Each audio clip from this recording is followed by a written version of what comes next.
Welcome to Strong Alone, Unstoppable Together. Today's session is really to have an open conversation about why community is so vital in our professional growth and personal happiness, especially as women. I am your host, Brandi Starr, Chief Experience Officer with Tegrita and Strategic Advisor to Wednesday Women. And community is such an important part of my journey and who I am. And that is why I am always hashtag Team Wednesday Women. So the mission of Wednesday Women really is to amplify women executives, both publicly in their professional persona and more privately through their executive membership. Wednesday Women was founded by two of my favorite people who you know, Leslie Greenwood and Melissa Moody. Leslie is a well-known expert for organizations and businesses that are building community, as well as a go-to source of ideas for individual professionals who want to make the most out of communities they are in. Melissa is a marketer who builds community and connection into all of the strategic growth work she has done at both big tech and startups. One quick housekeeping note, due to the size of this event, we ask that you put the questions and perspectives into the chat. We will answer them throughout the session, as well as a more open Q&A at the end. So, ladies, let's start broad for a moment. Community has always been a part of being human. Churches, volunteer groups, professional associations, but it feels like we are talking about it differently now, especially in the workplace. So tell me, what shifted? What's changed? I actually currently have a passion project on the side that's a podcast, and it's about connection. And the thing I ask all the time is, what does community mean to you? And very, very often, some of the first community statements from people are actually the communities around them. So these are organizations with schools, churches, men's support groups, women's support groups. They think about community in a very, very personal way. And so I've been fascinated with this increase of community as a very business topic. I would say, Leslie can call me out on this, I'll let her add on, but I would say in the last 5 years especially, it's gone from a really nice thing that we all do as humans to a business strategy. And that, as you mentioned, has really changed a lot of how we think about it. I would bet that a lot of the folks on this call hear community and they start to think, oh, another thing where I have to join and then I get pitched. And wow, what happened to our idea of community being, the people that I align with, of our values? And so we've seen this massive change. I think we need to start with that as a point of discussion, because the psychological impact of belonging to a group and connecting with other humans is getting a little bit lost in this idea of a functional strategy that I have to do to network more or to build my business. And we're starting to see real interesting points of success and failure in that dichotomy, I would say. Leslie, you've been in the community space so much more than I have. I jumped right in. Take it away. No, great. And I think I agree with you mostly. And I also think that those things are both meshed together. So like for me, when people say the word community, it's like saying the word Kleenex. So it's really tissues. They're all tissues, but they're all very different. Some are super plush, and then some will scratch your nose off and make you bleed. We've seen it done well. We've seen not so successful. In this discussion, we are talking about communities that have the goal of creating connection for both personal and professional reasons. So, Melissa mentioned this. We all have a need for human connection. And as our work and personal rhythms have changed, so has the importance of community when it comes to connection. So it used to be we'd go to work and that's how we create connection, or we would go to school but now things have changed. So we might work remotely, we might be visual, or we might be virtual. And so it's so different. And that's where I'm saying it's so intermeshed. And we'll get into this a little bit more, but so in one way, this world of AI, we're moving towards the future. And we're also going back in time at the same time. So kind of some of the things that Melissa mentioned. So we are seeing increased awareness of working with and doing business with those that are familiar, or with someone that we know, like, and trust. And that's where that fuzzy line gets drawn, is that it is both personal and business. I want to do business with people I trust. In order for me to trust them, I need to know them. And that's where the connection comes in. And so I think it's both and just a little bit. Okay. I want to kind of go a bit deeper on the business side of community. So I am 25 years into my career, and for almost probably first half of it, I completely bought into this idea that going at it alone and figuring it out in the workplace equals strength. That you had to figure it out or risk looking incompetent. So it was one of those I never want to ask for help because I don't want anybody to question if I belong in the room or even before I was in the room. But what I didn't realize until further in my career is that my male counterparts had no problem leveraging their networks, their communities to get ahead. And I actually think that that is part of why we see so many overqualified women in certain roles and underqualified men. And it's, especially in leadership. And so many women have been conditioned to figure it out alone, to learn on their own, to create their own solutions.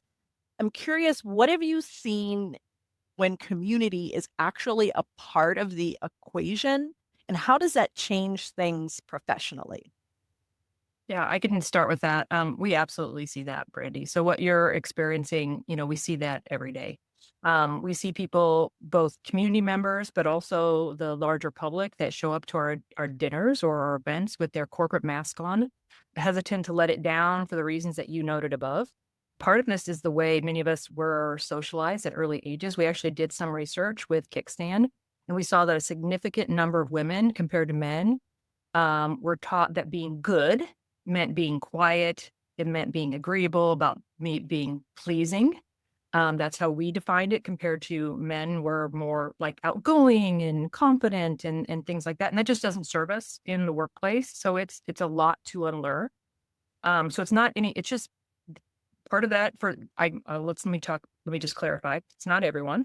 And it may be people of a certain age, although this survey did not delineate by age. It had a very wide range. And this is actually one reason why we focus on, and you'll be familiar with this term, Brittany, because you've been to our dinners, the get. And that's a core part of Wednesday Women. This is one thing, how I describe it is personally or professionally, big or small, that could help you move the needle right now. So we double down on asking for that and reframe it as a strength. And, even if there's other areas in life where you can't feel safe to ask those questions, we want it to be safe in the places that we create. And it's a practice and a habit. I mean, it's just making those neural connections that we all need to do to unlock, that ability to ask. And then what's happens then is when that mask is dropped, that's when connection happens. So if, I know you, I'm more likely to speak your name when an opportunity arises. Without the knowing, that's almost impossible. I can't speak your name in a room that you're not in if I don't know you. I could say, oh, Brandy does operations, but that's not going to get Brandy any business or speaking opportunity. I have to know Brandy to do that. So letting down that mask is what opens the vulnerability, which creates the relationship. So by asking for the get and showing our vulnerabilities, we get to know people more. And, let's be honest. I mean, I would say most of the women I know are overgivers and undergetters. So give me the opportunity to help you, please. You're like, I am so excited if I will feel good if I can help you. So the more we all ask each other for the get, the better, like all of us as a whole will feel. That's my 2 cents. Melissa, what are your thoughts? Well, I would add, to Brandy's point about this idea of doing it on your own. We see this all the time with the women in our membership, the women that we feature. There is this idea of doing it on your own is leadership, standing by yourself. And I saw that Krista in the chat even put this point about being recognized, kind of fighting for that. Let's say we've seen it from a lot more potentially from the male side, kind of an egocentric in saying, I am the thing to be looked at. I am the one who's done something. I am the leader. We've set that up as this goal. So then the idea that I need to lean on people and I need to find communities that help me, or I need to find or even community within a team that you're building. I need to have other people as part of my success. It's a little bit of on the spectrum of where do I fall and when do I fall and how do I position that? It is a tricky line to walk, and we hear it all the time. Yeah, it very much is. And I see Tamara in the chat pointed out that she has more social communities for support, but in business communities, it's harder to ask for. And that actually takes me to my next thought.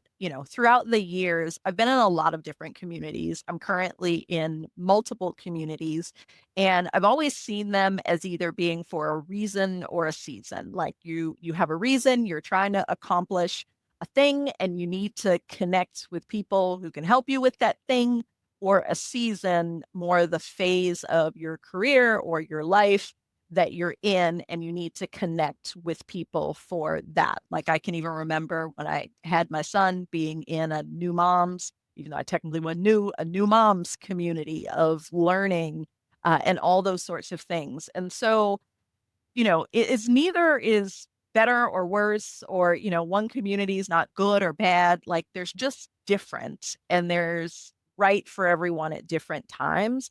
And so I'd love to hear you walk us through the different types of communities that are out there. I think you make a great point, Brandi, that I love the reason or season. I think we should all be jotting that down on our notepads if we're not, because I think that's often said about friends, right? We have a friend for a reason or a season. I truly believe that is very similar for communities, and those reasons and seasons may last a long time. But what it comes back is to that idea of the why. So often we join a community here, we're part of a community here. Sometimes we're part of communities we didn't even realize, often at work or, the groups that bring around us.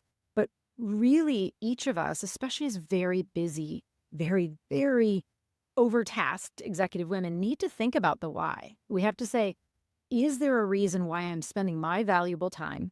And there's opportunity cost to my time. Is there a reason why I'm putting it into a specific community? Now, to your point about kind of what types are there, I think what we've seen is really interesting there. As Tamara said, there are social and there are professional ones. I'm just going to put this example out. Someone told me the other day, I have my best friends, but they don't understand anything about my work world. And I have my work peers, but I can't ever be safe enough to talk with them about my emotional, concerns when it comes to the workplace. And it's very tricky. And that's where we've been having fun operating in this space of trying to find a professional community of sorts that also has that psychological safety of showing up as you are, coming to them and saying, I don't know what the hell to do in this situation. We don't always have that. I'm hoping that folks who are listening to the call today are really examining, do you have a space where you can talk business, but also in a way that's very real? It's really tricky. So I'll step back briefly. Folks should also think about, there are functional communities. If you are a mid-level manager who needs to get to an executive role, you're probably doing something to build your executive talents. And that often comes to communities of other executives you're a part of. Or if you're a marketer, you want to surround yourself with a marketing community to make sure you're at the top of your game. So you've got functional communities. There are definitely educational communities when you want to actually, your why is, I need to get better at something. Those are very clear reasons and seasons. There's also, of course, we have industries. One of the longest, the most historical way of business communities was industries. I'm part of the good old manufacturers industry, right? Or whatever these business communities existed quite a while ago in the form of industries. And we still see those. They're quite very active. Many of you are probably part of them today. There's also shared stage of life. I love how Brandi mentioned the new moms group, or something. Imagine any of the stages of life. Those are definite reasons that you may be looking for it. So before I kind of prattle on about all these other potential ways that communities could come, I would challenge everyone on the call to think about, what is my why for some of the communities I'm in? But then here's the kicker. Is there a gap? Is there something you're not getting? Is there a group that you would love to have to lean onto that you just don't have? And what is that? I think it's a tricky question to ask ourselves, because we want to be a part of all these things and we probably already agreed to way too many. But that might be your to-do action from the middle of the webinar, at least everyone, is think about, is there a gap? Is there, a group of people you'd really love to be able to pick up the phone and have on the other end of the bat line? So, yes, was my long take to how different communities can look.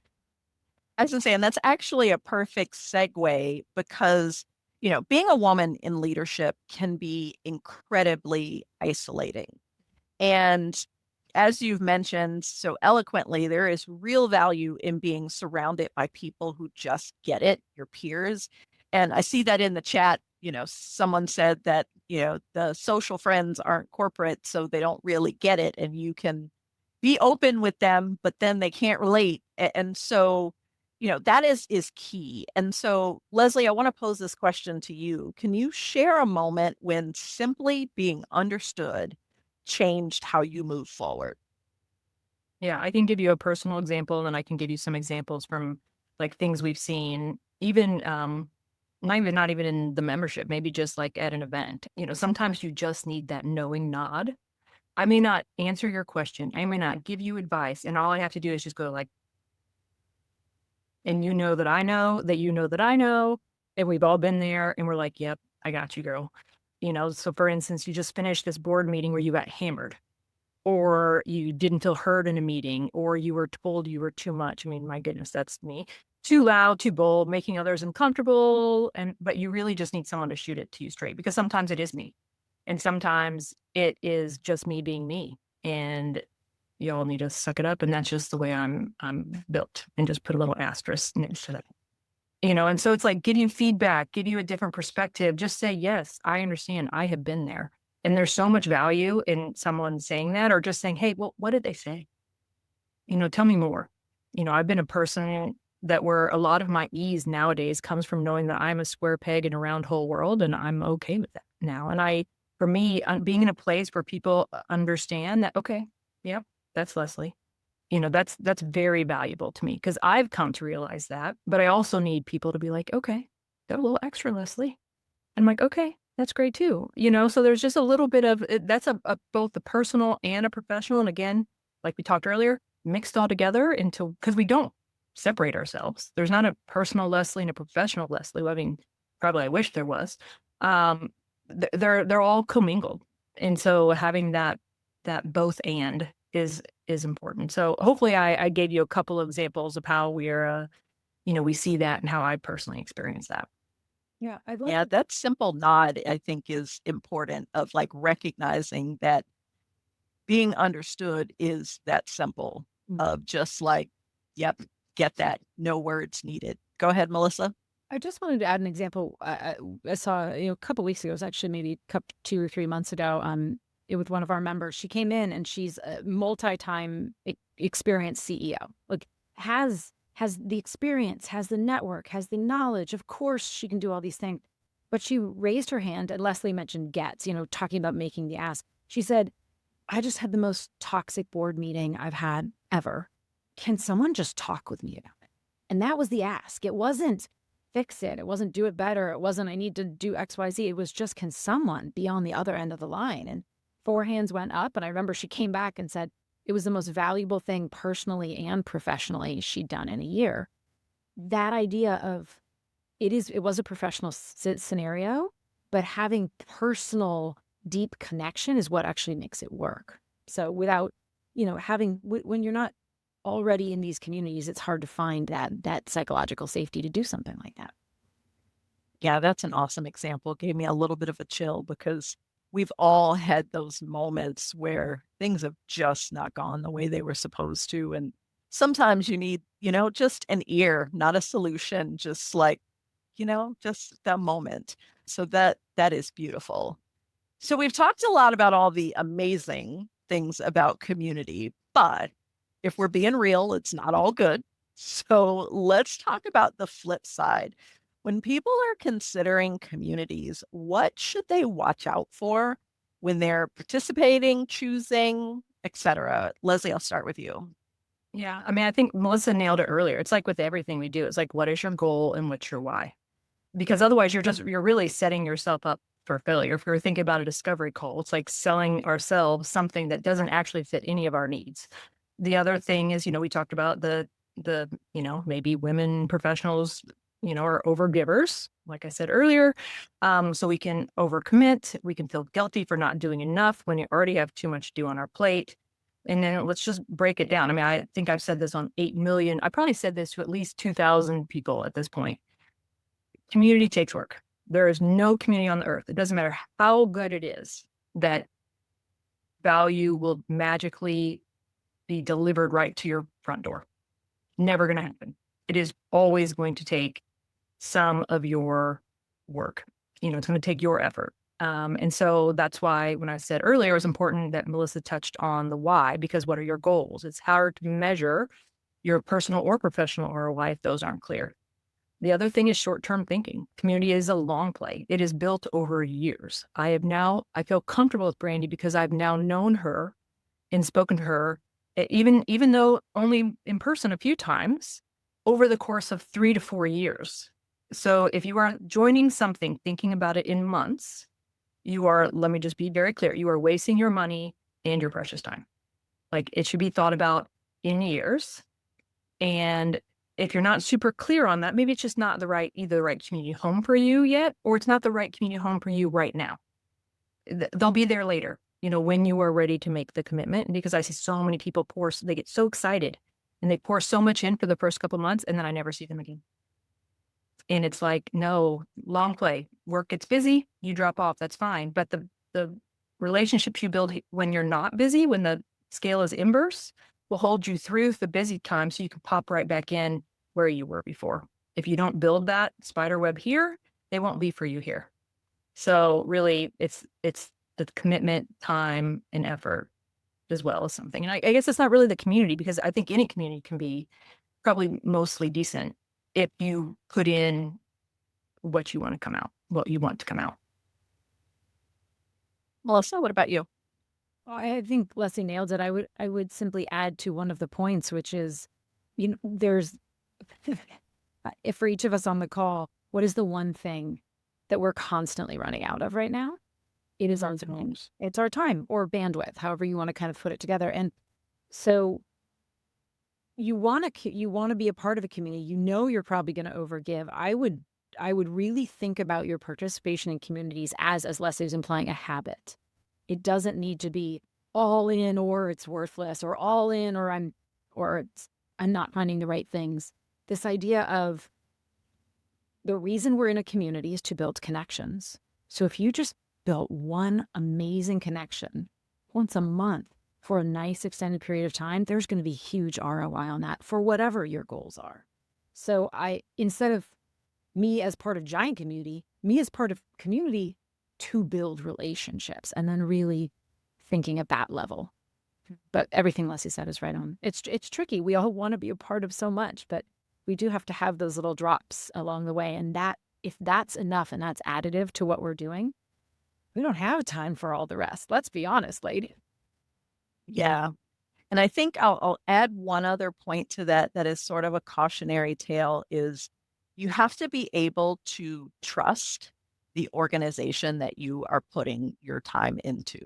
Because I've been a part of amazing communities like Wednesday Women. I have also in the past been in communities that created, the leadership created a bit of a toxic environment within the community.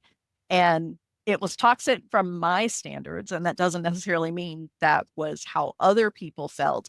And so based on who you are, what you believe in, what you need to feel that you are connected and heard, and that you can trust the environment that's being built, because the leadership of any community, church, school, etc., plays a huge role in how, what you're getting out of it and whether you have good relationships. So jumping forward again, well, lots of people join communities to grow their network. You talked about making one good connection, and to them, community and networking are synonymous. And I'm really curious, do you see them as the same, as different? What's your perspective there? I'm a word nerd, so I'm going to jump in with the fact that I think networking and building your network, to me, I'm hoping to some of you, feel very, very different. Networking has got so much ick built into it over the years of as many people as I can on a surface level, right? I've handed out my business card to this many people. Feels like networking. If you say the words to build your network, it becomes very, very different. You start to think about who specifically you're including and who you're leaning into. I want to circle back. I can't believe I said the word circle back. Just cancel that. I said that. I want to Let's have a synergistic I moment. want to return to the fact that someone earlier said the point about, male leaders for the most part have relied on that kind of backroom network, meaning, it's not necessarily a bad thing. It's just the way that business works is when you're not in a room, who is speaking about you? Do you have advocates? Do you have folks who are bringing up your name for opportunities or for things when you're not even there? And I truly believe that communities today is where that is really starting to happen, specifically for executives. You are building reputation among a group of other people that you respect and are probably in a shared workspace, who then have a higher likelihood to mention you, to have you on top of mind. And so community as a place to start making that your investment in that business growth of people who speak about me when I'm not there, I think community is the exact place where leaders of all kinds should be thinking about doing that, because it's where you get to know someone, trust someone, learn how they think, see how they interact with others. Those are the kinds of people that I'm going to be talking about in the room. And we're seeing this with women.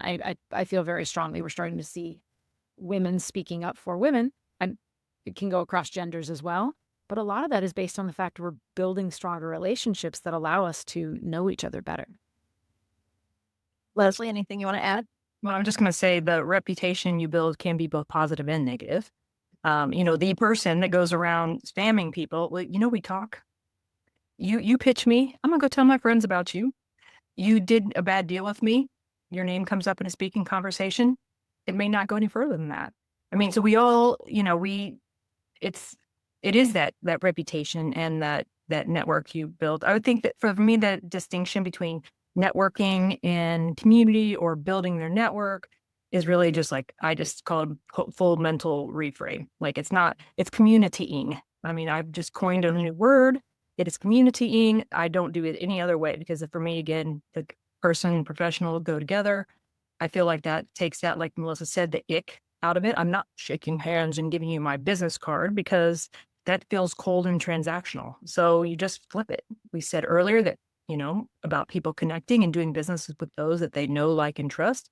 And you can't stay surface if you're going to build those relationships. So that just won't move the needle. So a couple of tips, like you're talking to someone, go ahead and ask that personal question. You see the picture behind them with their kids. Oh, how many kids do you have? You see the picture of the desert. Oh, did you go to, what desert is that? Was that a vacation? That's so amazing. Tell me more about it. I mean, there's so many ways to turn that networking, into communitying at any juncture. And that's really how that rapport and, trust starts to build.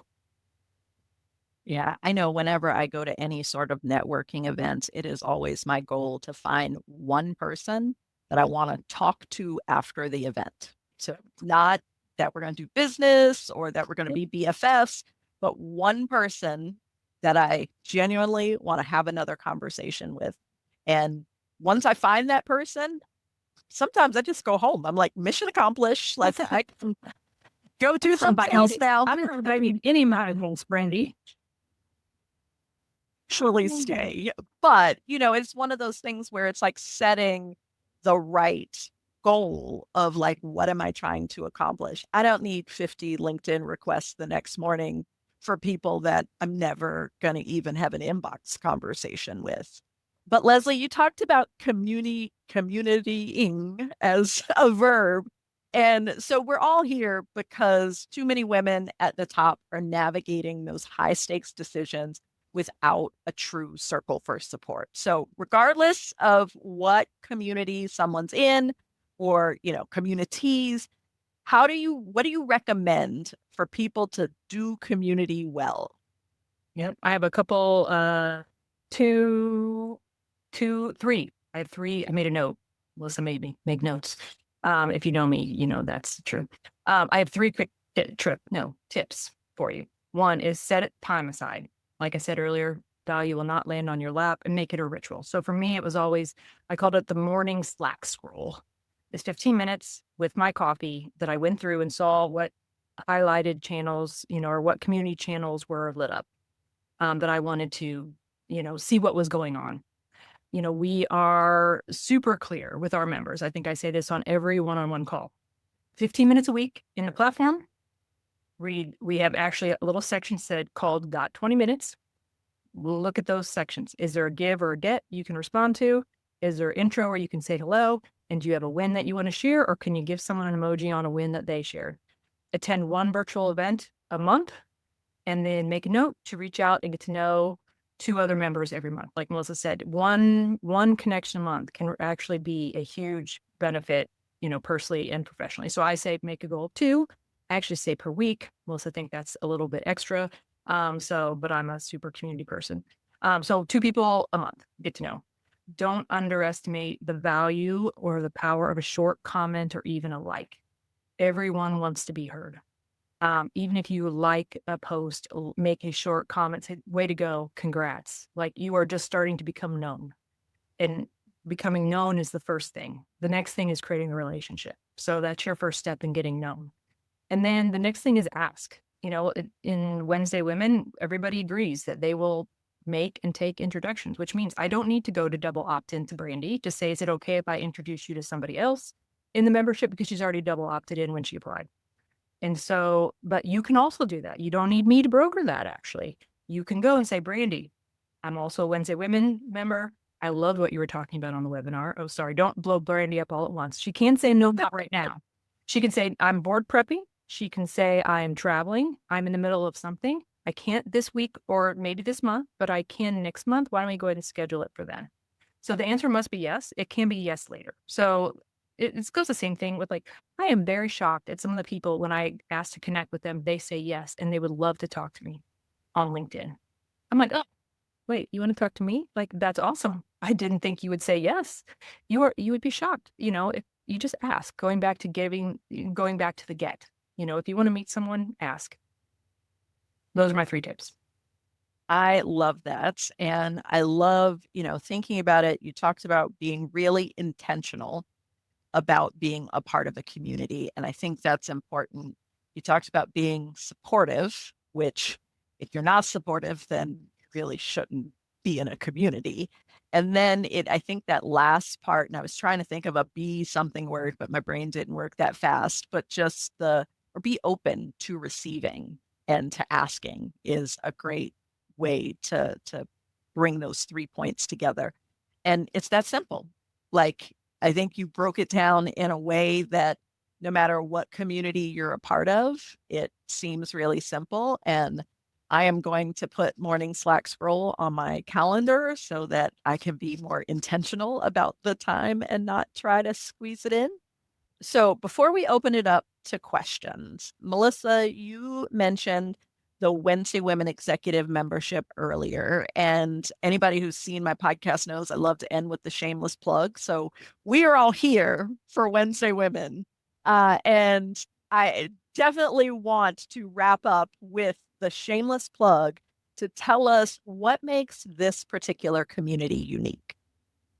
Well, I'd like to start with a little story, which was for the first year and a half of existence of Wednesday Women, people asked us if they could be a member, and we said, no, we do not have a membership. You are too busy. You don't need another thing to do. Leslie she has forever earned the right to poke fun at me because I said hard and fast, we will never have a community. Well, we called it a membership. We were trying to fake that it was a membership, not a community. So for a long time, we just said, just follow us, just be a part of our orbit. And I want to encourage everyone here, you can really learn a lot. I think Sarvani said something about, this idea of trying memberships before you do them. I would also say you can just be in the orbit of things to get a feeling if it's right for you. And that's a lot of what we did. So a lot of what Wednesday Women does is for everyone, and you can just be in the orbit.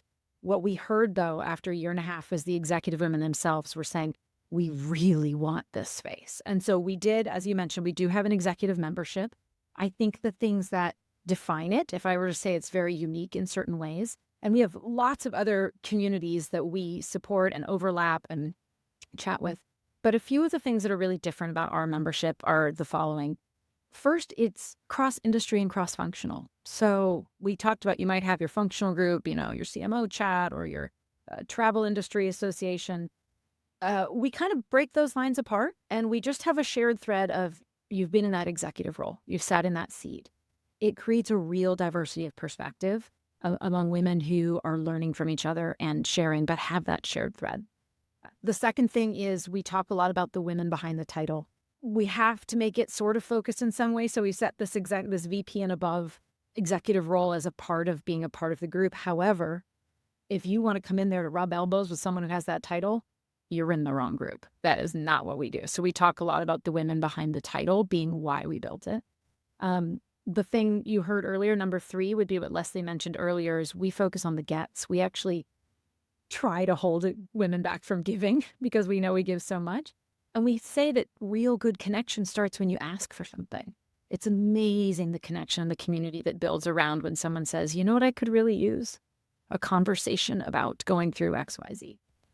And then really the last thing is that it's designed for busy women. Leslie mentioned earlier that sometimes you go off the grid because you're working on something really hard. We wanted to build a place where when you've been starting a new job or you're deep in the weeds with something, you can come back after not being active and still have that spot. I was just with a group of Wednesday women in the Bay Area earlier this week, and one of our members referred to it as her safety net. And I never heard it called that before, but I think if you have to think about what we've done in complement to other communities, that's a nice way to think about it. I thought it was well to put it in her words. I love that. Leslie, anything you want to add? No, I think she said it perfectly. I mean, I think the one thing that I really enjoy, and I think Melissa probably hates it when I do this, is like there's certain conversations you've had 8,000 times. I love the different perspective. Put me as cybersecurity expert in the middle of our AI talk. I want someone to bring it back to real for a second. I want to have the CFO talk when we're talking about something. I want someone who's 70 to be in the room with the 30-year-olds, and I want someone who's 30 in the room with the 40 and 50-year-olds, So I love that diversity of thought and experience that we bring to the table. I personally find that very enriching. I've learned a lot, and I feel like I'm a beneficiary of a lot of that. And I'll definitely say, just having been a member the whole time, it was something that I get because I am a part of multiple communities and the space. So Melissa, you talked about like finding what's that gap. I had some role specific communities, or have some role specific communities that I'm a part of, that really help me connect with people in my industry, help fill some learning gaps, etc. But when I looked at what was that gap in, like, what am I not getting, there was that safe space of people who are like me, but also not in my orbit, because there's a level of transparency when I'm talking to a CFO that's in Wednesday Women. She's not in marketing. And she's not talking to the same, SaaS leaders circle that I'm in over here. So I can have transparent conversations without worrying that she's going to go back and be like, you know what Brandi said? I mean, we're all too old for the gossip, but it is that having that safe space of people who are the same and different creates just a really different and unique feeling that gives you what everyone's been talking about in the chat, which is that personal professional blend, which I think is beautiful. So now we get to open it up to your questions. Yes. I think the same but different is the mindset. It's the mindset that I have this growth mindset that I'm open to helping others. I believe in celebrating women and bringing them up as I go. That's the same. So much else other is so different between all of us. But if you have that one core thing that's the same, that's like when I would talk to community clients, that's the sticky glue that will hold us together. And that's always what I'm looking for. And so that, just to be real clear on what's the same, it's like we're not the same, but we have a very similar mindset on the way we look at certain aspects of the world. Perfect description. All right, so chat's wide open. Whether it's a question or a perspective that you want to share, both are very welcome. I'll throw a quick one out, but I'd want everybody in the chat to put theirs if you have anything, challenges you're wanting perspective on when it comes to community, anything like that. I've had people ask, actually, I thought Sravani had a very good question earlier around, how do I know it's right for me? How do I make a commitment to what are the things that I have to think about when I'm jumping in to a community to know if it's right? The Sravani's question was really having a trial period for a community versus not. We actually, for ours in particular, we don't. We say we want you to jump in for a year because we don't think you're going to get, well, we know you're going to get the vibe, but we want you to really have that commitment. Any take from you, Brandi, or Leslie, on what you've seen in terms of knowing a community is right, making the leap? What are the things that push us into it or not? So for me, one quick pulse check is attend something, whether in person or virtual. Every time I've done that, you get the feeling of these are my people, or that was nice. And not that it's a bad experience, but you just don't feel that connection. And generally, that's never steered me wrong. So if it's an organization that has in-person stuff, I try to go in person. If it's an organization with virtual, as long as it's not just a webinar, like informational, but any sort of conversation like this, you can really get that vibe of if it's something you want to explore before making the investment. I think that's a good point, especially since we do have, the public mission, which is for everyone. And so our events are public, our in-person events, like our dinners are public, our coffees are public. So although our dinners we do say, we usually say you have to have that executive title at some point. We don't hold that for coffees. So come visit us, come attend something, and then you'll see. There's a pretty high correlation between people attending an event and saying, you know what, I do want to look into this more. And I would also say if you can talk to someone that works there or the founder of the community, we have one-on-one calls with people all the time beforehand, because just as much as someone doesn't want to jump into a community that's not right for them, I also don't want people to jump into our community if it's not right for them, or if it is right, but not right now. This is all, if let's say you're between roles. I don't want you to tax yourself, because if you're taxing yourself, you can't jump in full, because you're going to worry, about things like that. And we'll be here in 6 months when you have your new job. Come talk to me then, so it's I think a mutual fit is really important. And I do love that we have those calls before people join. Tamara brought up a good point in the chat. I won't read it verbatim, but essentially the challenge she's found is when you have mentors and, people that you are building your networking, connecting, often when there's something that's time sensitive, they're not available. And so you end up having to go at it alone anyway. Any thoughts on how you address that, overcome that?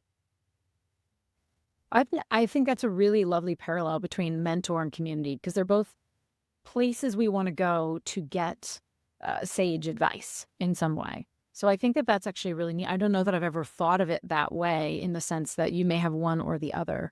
I agree that a community broadens your net of people you can rely on for good advice. I think they're very parallel in that way. And also potentially circular. Sometimes by being part of communities, we end up finding the mentor. We find the person that we connect with deeply, who we end up booking multiple get to know you calls, and then those lead into multiple support. So there's a very great relationship between a mentor scenario and a community. And I think the thing I would add there is when you build a network, you also have multiple sources that you can reach out to in a moment. And in some cases, it's multiple sources to get different perspectives so that you can weigh them. In some cases, it's whoever's first available. I've definitely sent out that text to multiple people hey, first person that can help. So I think that is key. Before we run out of time, I want to get to Susan's question, because I struggle with this one too, and it is very difficult. And so for those that haven't seen it, what she said is one of the challenges is being in a community, being real. It's nobody wants to acknowledge the current state of the world, putting it politely, and that It's one of those things you don't want to get into talking politics in a business setting, but at the same time, we are all suffering in some sort of way, and there's impacts both personally and professionally. And it's really hard to know if you're in a safe space to be able to have that conversation, because if you're not, it can go bad, bad, especially professionally. Yeah. And I want to acknowledge Sharon's comment as well. I mean, towing the line can look very different for many of us. That actually a conversation was brought up today by a member, and I forget which channel it was in. Oh, it was Rants and Random. But, she and it really she's like, I'm not exactly sure how to navigate. How am I a leader in this, you know, in today? How do I lead today? How do I create a safe space today? Who's doing it? Who's thinking about it? And I think it's sponsored. I mean, brought up some very healthy discourse. I mean, it is us as humans saying, I need a moment for someone to understand what I'm going through. And whether we agree or don't agree or whatever the situation may be, but I can certainly understand what their perspective is in trying to be a leader in today's world and what that looks like, for various people. Yeah, I would add that I think tactically, if we really think about humans, when do we always go wrong? It's when we get in bigger and bigger groups, right? Like things just get worse. The more people around, we lose nuance, we lose understanding, we stop thinking about each other as individuals and more as in buckets.